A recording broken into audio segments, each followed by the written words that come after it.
Здравствуйте, дорогие друзья!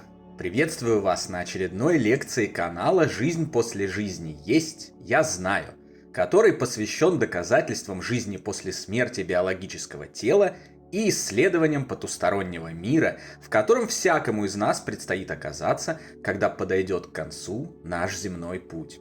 Для новых зрителей, незнакомых с нашей историей, быстренько напомню, что меня зовут Павел, и раньше я был закостенелым скептиком, который не верил ни в жизнь после смерти, ни в Бога, ни в потусторонний мир, а все явления, называющиеся паранормальными, уверенно полагал галлюцинациями, обманом или самообманом.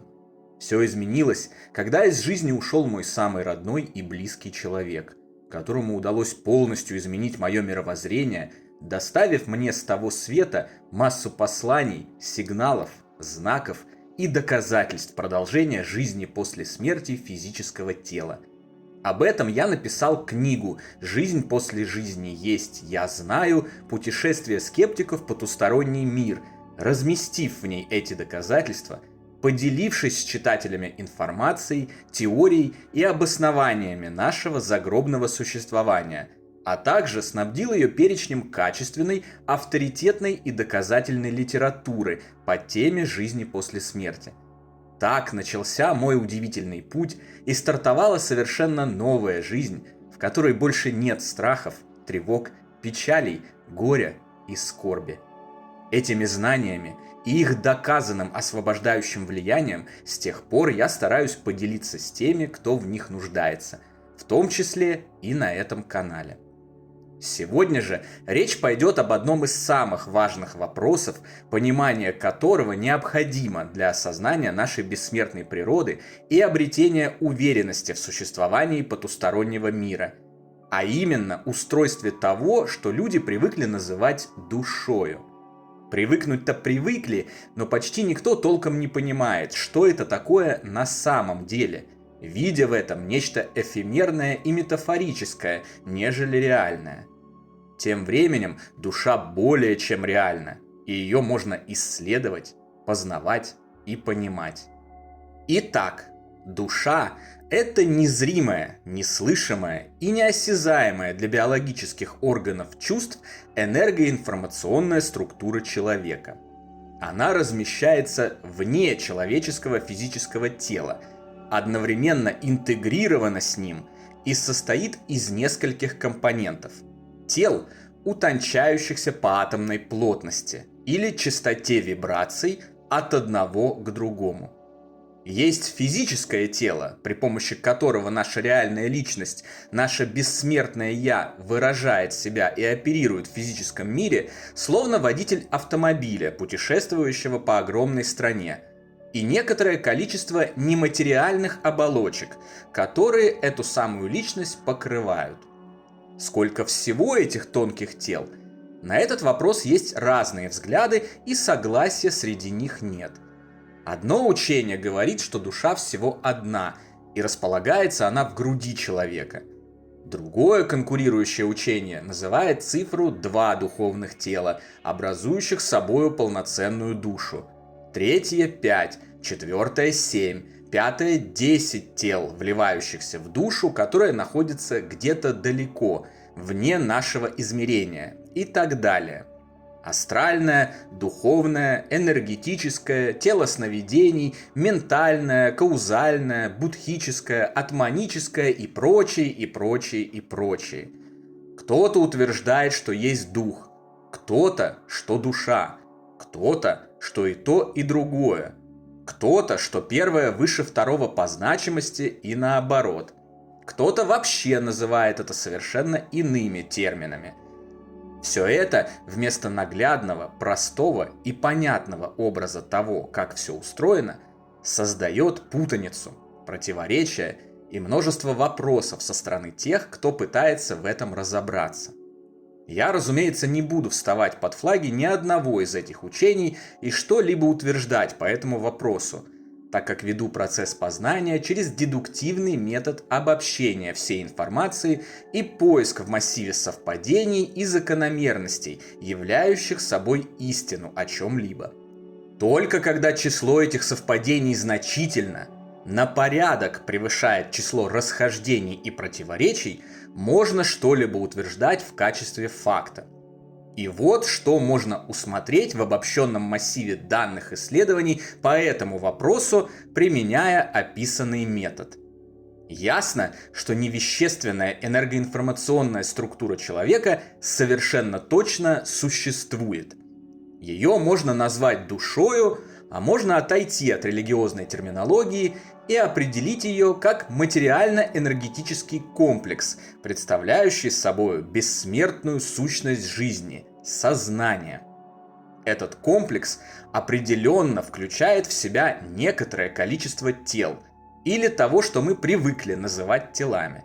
Возможно, даже огромное множество тел, ведь грубое разделение по четким границам свойственно лишь мышлению биологического человека, тогда как окружающий мир показывает, что ничего в нем не делится категорично. Все взаимопроникает друг в друга и имеет очень размытые границы. Берег входит в море постепенно, воздух разряжается с высотой постепенно. Постепенно увеличивается давление по мере погружения в глубину и наоборот, уменьшается по мере подъема ввысь и так далее. Точный подсчет количества тел, которые входят в состав души, не особо важен. Спор об этом бессмысленен и бесполезен. Ну какая в сущности разница? 2 их, 7 или 107? Гораздо важнее понимать, зачем эти множественные тела нужны. А нужны они все для того же, для чего нужно и физическое тело. Для выражения себя, своего сознания и оперирования в конкретном мире или на конкретном плане, быть может подплане, бытия, с важной целью или, если хотите, миссией, назначенной высшим сознанием. Его еще называют Богом или Творцом. Физическое тело помогает личности выразить себя, совершить определенные действия и получить опыт на физическом плане. Астральное тело на астральном плане.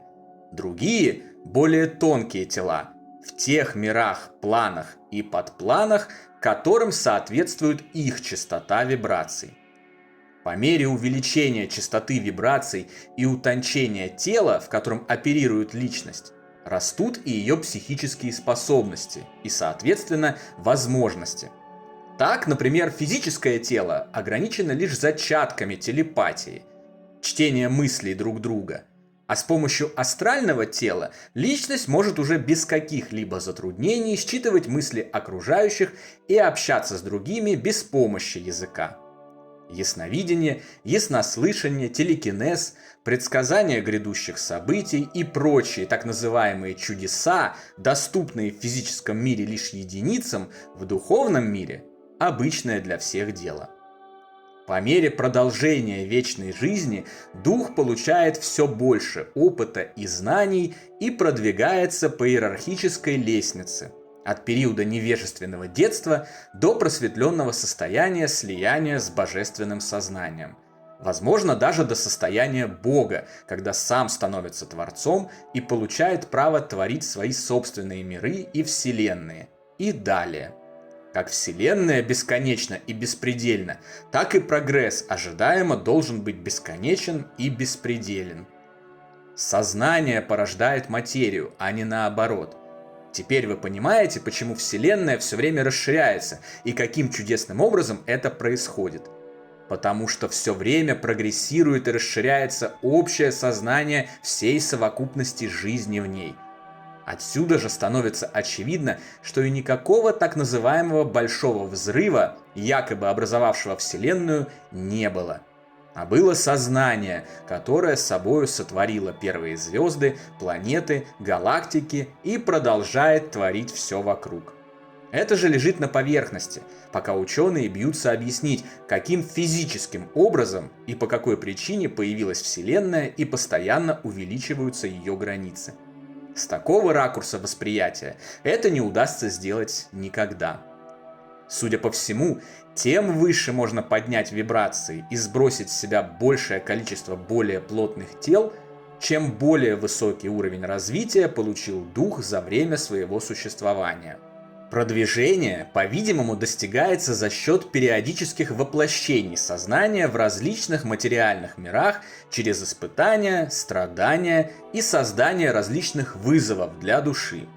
Эти циклы повторяются от земного уровня до наиболее высокого духовного в зависимости от степени развитости конкретного духа, а затем снова в материальный мир. И так до тех пор, пока уровень развития не станет достаточным для того, чтобы прекратить материальные воплощения или уйти в более сложные миры и реальности, устройство которых пока вообще недоступно для нашего понимания. Этим можно объяснить такую огромную разницу в развитии людей, находящихся примерно в одинаковых условиях на Земле, но таких разных.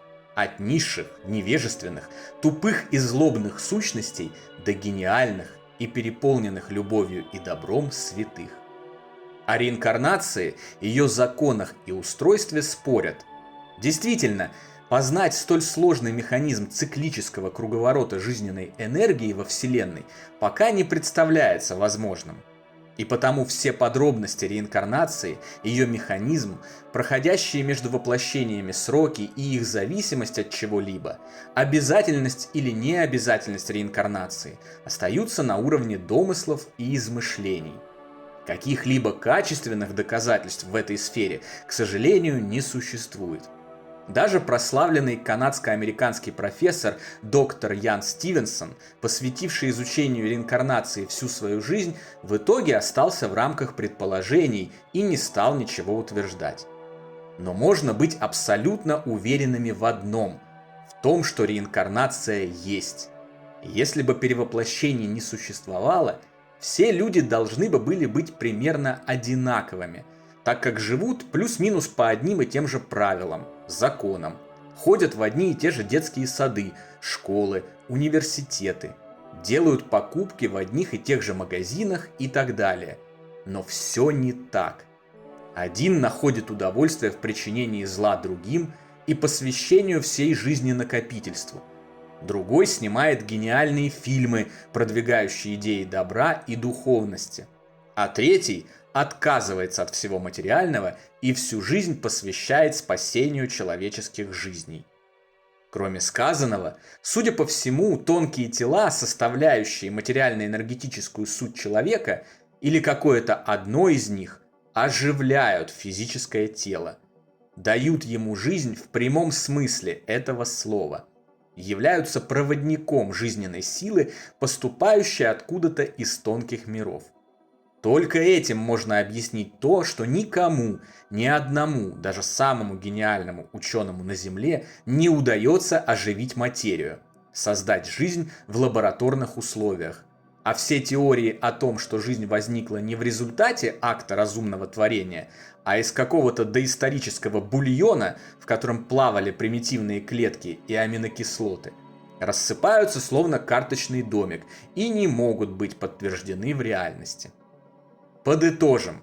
Энергоинформационная структура человеческого или любого другого живого существа, которую называют душой, не представляет собой какой-то один компонент, а включает в себя множество различных компонентов, необходимых и достаточных для корректного функционирования, выражения себя и сбора опыта и знаний на разных уровнях мироздания, от более плотных до более тонких. Она существует вечно, раз за разом проходя циклы пребывания на этих уровнях с определенными целями и задачами, прогрессируя до бесконечности и участвуя в общем деле расширения и наполнения Вселенной, мультивселенной и всех их совокупностей.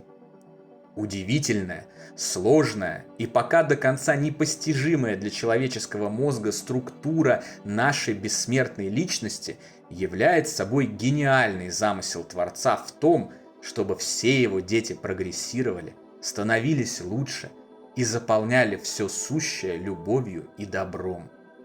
Наделив нас такой сложной и важной миссией, Он не преминул и щедро наградить нас вечной жизнью и предусмотрел для каждого из нас свой хэппи-энд, который состоит в том, что смерти в привычном ее понимании, как конца всего, не существует.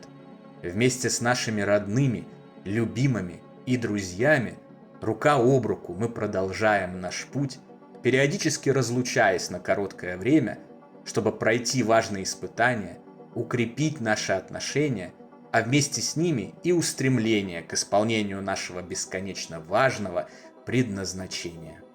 На сегодня все, дорогие друзья. В качестве домашнего задания я попрошу вас регулярно проводить следующее упражнение. Оставаясь в одиночку в темной и тихой комнате, сосредоточьтесь на своей душе, на своем внутреннем голосе. Разговаривайте с ним и задавайте ему вопросы о том, что вас беспокоит. Как вам поступить в той или иной ситуации? Какой выбор сделать? Куда направить свои усилия? А с каких бесполезных направлений наоборот снять их? И так далее. Разговаривайте о чем угодно, если хотите. Со временем этот голос начнет вам отвечать вполне понятными для вас ответами, образами и предложениями. Как отличить голос вашей души от всяких негативных примесей и вредных низших духов? Очень просто. Он никогда не лжет, никогда ни к чему вас не принуждает и никогда не осуждает. Он всегда исполнен любви, добра и принятия. А еще есть в нем что-то неуловимо родное и теплое. Попробуйте реализовывать добрые советы этого голоса на практике. Вы увидите, что этот голос всегда прав, а реализация его рекомендаций неизменно ведет вашу жизнь к улучшению, к исполнению желаний, наполняет радостью ваше сердце и снижает уровень стресса и тревоги.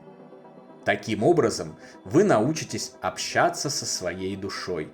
А когда вы это уверенно сделаете, вы заживете совсем другой жизнью, которая будет лишена нервов, зла и любых событий, считающихся негативными или трагическими. С вами всегда будут пребывать любовь, свет и радость.